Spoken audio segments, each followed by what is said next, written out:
मधुबन के बाबा, मधुबन के बाबा मुरली वाले, आपका क्या कहना,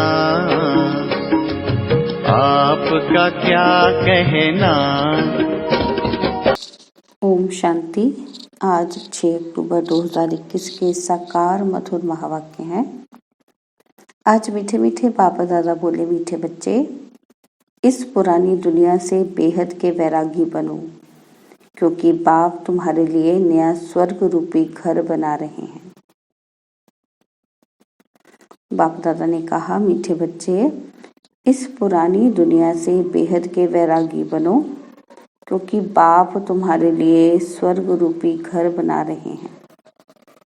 और बाबा ने आज हमसे प्रश्न पूछा है कि इस अविनाशी रुद्र यज्ञ में किन किन बातों के कारण ही विघ्न पड़ते हैं। और बाबा ने हमें उत्तर में समझाया। बाबा कहते, ये शिव बाबा का रचा हुआ अविनाशी रुद्र यज्ञ है। इसमें तुम मनुष्य से देवता बनने के लिए पवित्र बनते हो, भक्ति आदि छोड़ते हो, इस कारण विघ्न पड़ते हैं। लोग कहते हैं शांति हो, विनाश ना हो, और बाप ने यह रुद्र ज्ञान यज्ञ रचा ही है पुरानी दुनिया के विनाश के लिए। इसके बाद ही शांति की दुनिया आएगी। ओम शांति।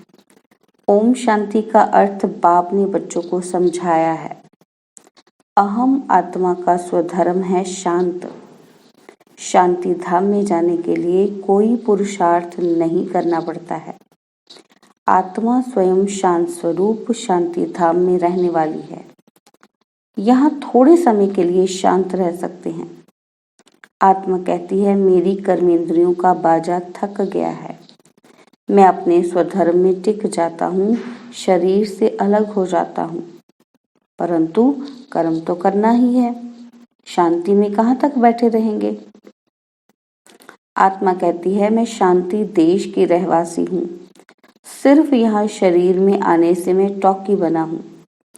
अहम आत्मा मम शरीर है।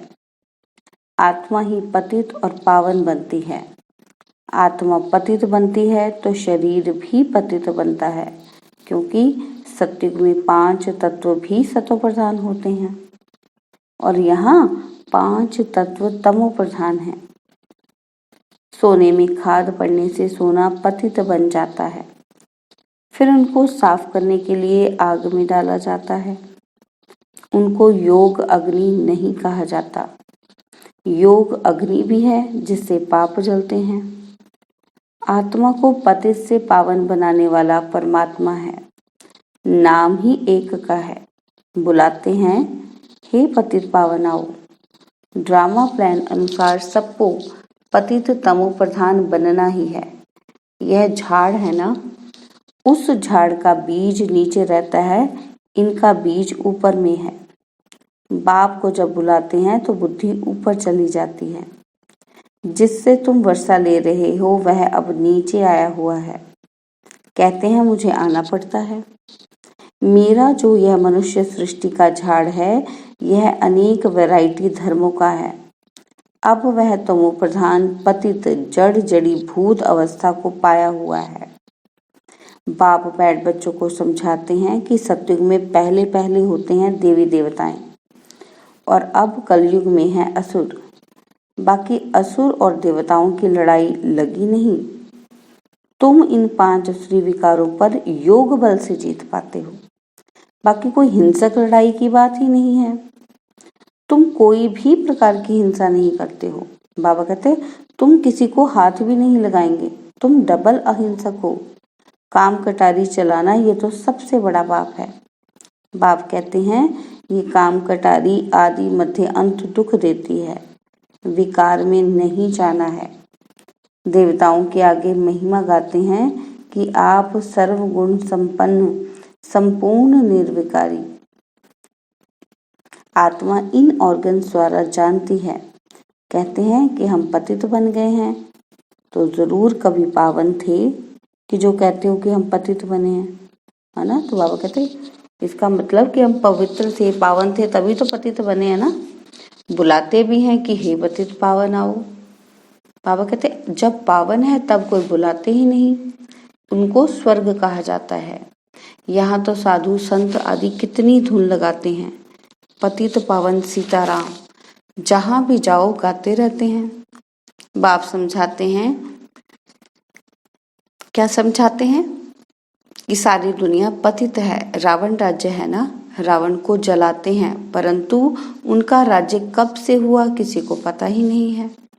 ढेर की ढेर भक्ति मार्ग की सामग्री है, कोई क्या करते कोई क्या करते। सन्यासी भी कितने योग सिखाते हैं, वास्तव में योग किसको कहा जाता है यह किसी को पता नहीं है।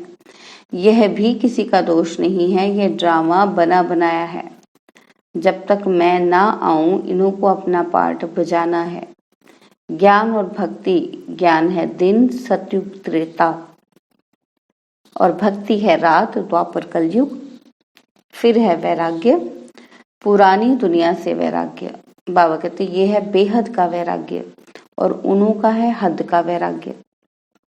तुम जानते हो यह पुरानी दुनिया अब खत्म होने वाली है। नया घर बनाते हैं तो पुराने से वैराग्य हो जाता है। देखो बेहद का बाप कैसा है, तुमको स्वर्ग रूपी घर बनाकर देता है। स्वर्ग है नई दुनिया, नरक है पुरानी दुनिया। नई सो पुरानी सो फिर नई बनती है। नई दुनिया की आयु कितनी है यह किसी को पता नहीं है। अभी पुरानी दुनिया में रह हम नई बनाते हैं। पुराने कब्रिस्तान पर हम परिस्तान बनाएंगे। यही जमुना का कंठा होगा, इस पर महल बनेंगे। यही दैली जमुना नदी पर होगी। बाकी ये जो दिखाते हैं कि पांडवों के किले थे, बाबा कहते ये ड्रामा प्लान अनुसार जरूर फिर भी बनेंगे। जैसे तुम यज्ञ तप दान आदि करते होंगे यह फिर भी करना होगा। पहले शिव की भक्ति करते हो, फर्स्ट क्लास मंदिर बनाते हो, उनको अव्यभिचारी भक्ति कहा जाता है। और बाबा कहते अब तुम ज्ञान मार्ग में हो, यह है अव्यभिचारी ज्ञान। एक ही शिव बाबा से तुम सुनते हो, जिसकी पहले तुमने भक्ति की। उस समय कोई और धर्म होते नहीं, उस समय तुम बहुत सुखी रहते हो। देवता धर्म बहुत सुख देने वाला है। नाम लेने से मुख मीठा हो जाता है। तुम एक बाप से ही ज्ञान सुनते हो। बाप कहते हैं और कोई से तुम मत सुनो, यह है तुम्हारा अव्यभिचारी ज्ञान। बेहद बाप के तुम बने हो, बाप से ही वर्षा मिलेगा। कैसे मिलेगा? नंबरवार पुरुषार्थ अनुसार। बाप थोड़े समय के लिए साकार में आया हुआ है। बाबा कहते मैं तो थोड़े समय के लिए आया हूँ। कहते हैं मुझे तुम बच्चों को ही ज्ञान देना है। मेरा यह स्थायी शरीर नहीं है, मैं इसमें प्रवेश करता हूँ। शिव जयंती से फिर झट गीता जयंती हो जाती है, उनसे ज्ञान शुरू कर देते हैं। यह रूहानी विद्या सुप्रीम रूह दे रहे हैं। पानी की बात नहीं, पानी को थोड़े ज्ञान कहेंगे। पतित से पावन ज्ञान से बनेंगे, पानी से थोड़े पावन बनेंगे। नदियां तो सारी दुनिया में है ही। यह तो ज्ञान सागर बाप आते हैं, इसमें प्रवेश कर नॉलेज सुनाते हैं। यहाँ गौमुख पर जाते हैं। वास्तव में गौमुख तुम चैतन्य में हो। तुम्हारे मुख से ज्ञान अमृत निकलता है। गौ से तो दूध मिलता है, पानी की तो बात ही नहीं। यह सब कुछ बाप बैठ समझाते हैं, जो सबका सदगति दाता है। बाबा कहते अब सभी दुर्गति में पड़े हैं। आगे तुम नहीं जानते थे तो रावण को क्यों जलाते हैं? अब तुम जानते हो कि बेहद का दशहरा होने वाला है। यह सारी दुनिया बेट है, यानी कि टापू है। रावण का राज्य सारी सृष्टि पर है। जो शास्त्रों में है बंदर सेना थी कि बंदरों ने पुल बनाई। बाबा कहते ये सब है दंत कथाएं। भक्ति आदि चलती है। पहले होती है अव्यभिचारी भक्ति, फिर व्यभिचारी भक्ति। दशहरा, राखी बंधन, ये सब अभी के त्योहार हैं। बाबा कहते शिव जयंती के बाद होती है कृष्ण जयंती और अभी कृष्णपुरी स्थापन हो रही है। आज है कंसपुरी, कल होगी कृष्णपुरी। कंस आसुरी संप्रदाय को कहा जाता है। पांडव और कौरवों की लड़ाई है नहीं। कृष्ण का जन्म है सतयुग में, वह है फर्स्ट प्रिंस।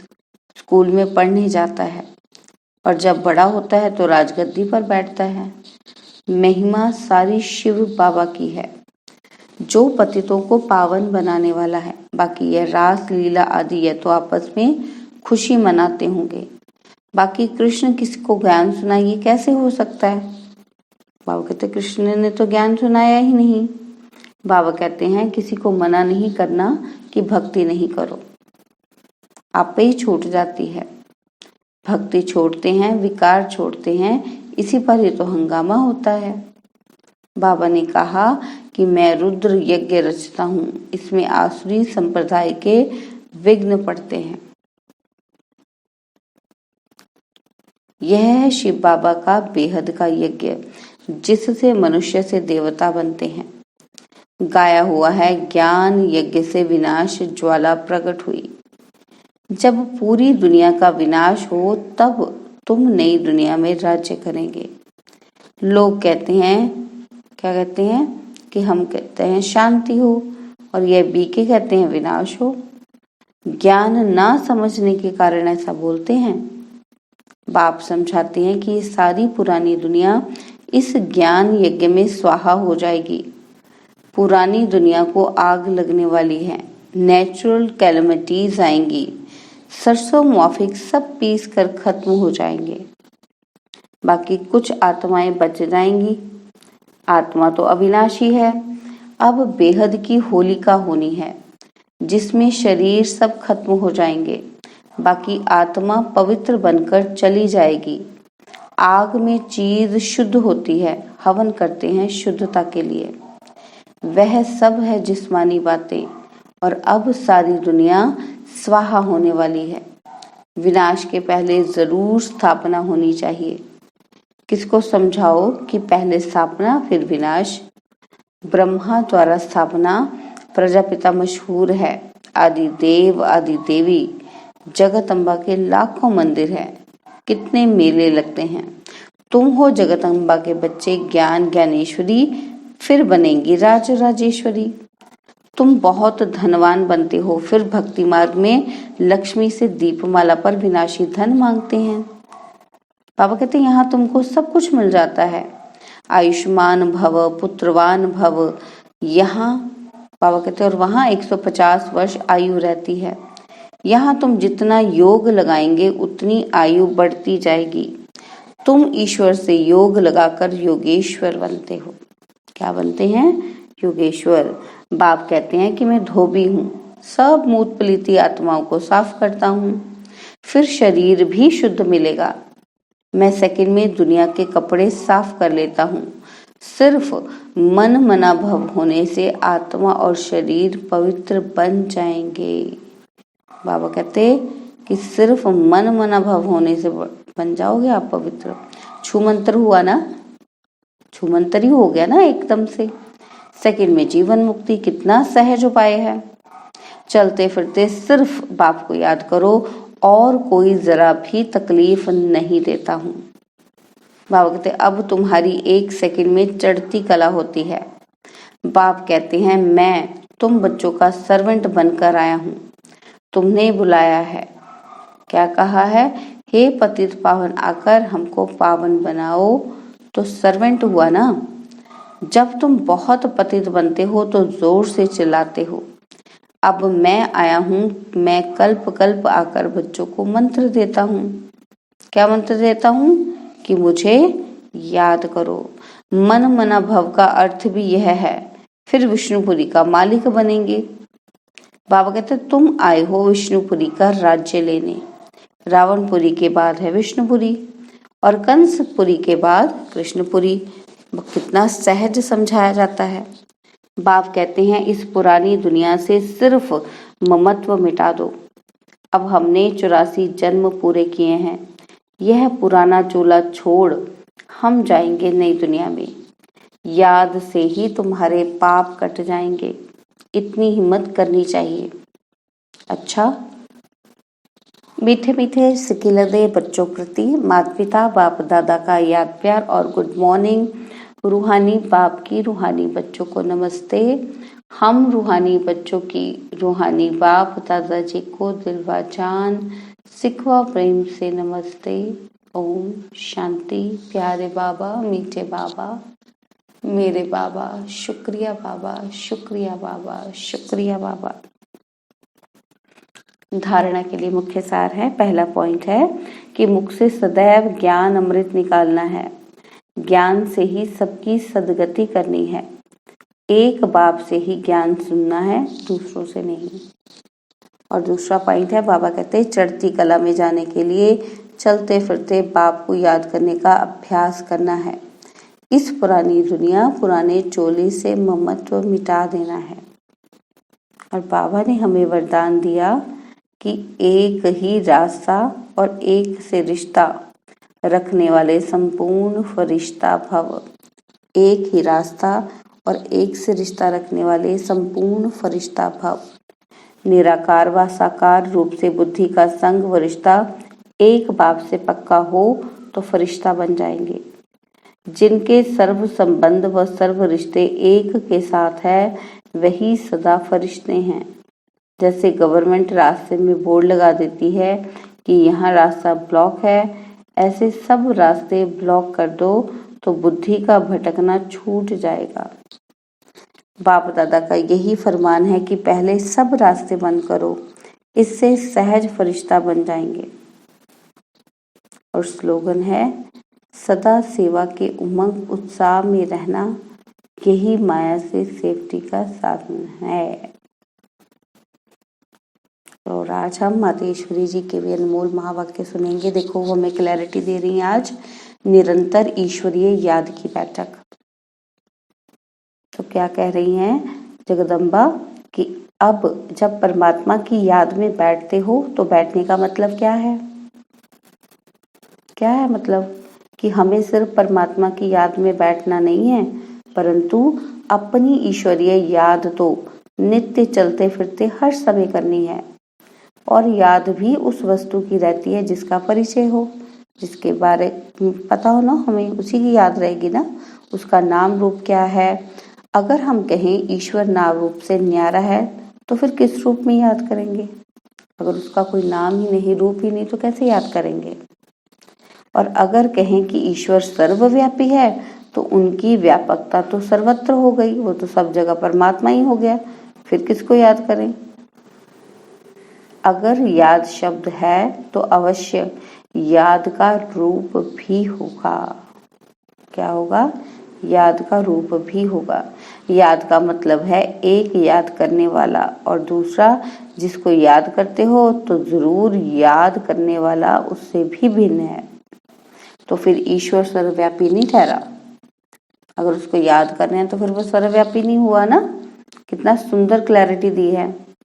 अगर कोई कहे हम आत्माएं परमात्मा का अंश है, तो क्या परमात्मा भी टुकड़ा टुकड़ा होता है? फिर तो परमात्मा विनाशी ठहरा। अगर वो टुकड़े टुकड़े हो जाता है तो उनकी याद भी विनाशी हुई। अब इस बात को लोग नहीं जानते। परमात्मा भी अविनाशी है। हम उस अविनाशी परमपिता परमात्मा की संतान आत्मा भी अविनाशी हैं। तो हम वंश ठहरे ना कि अंश।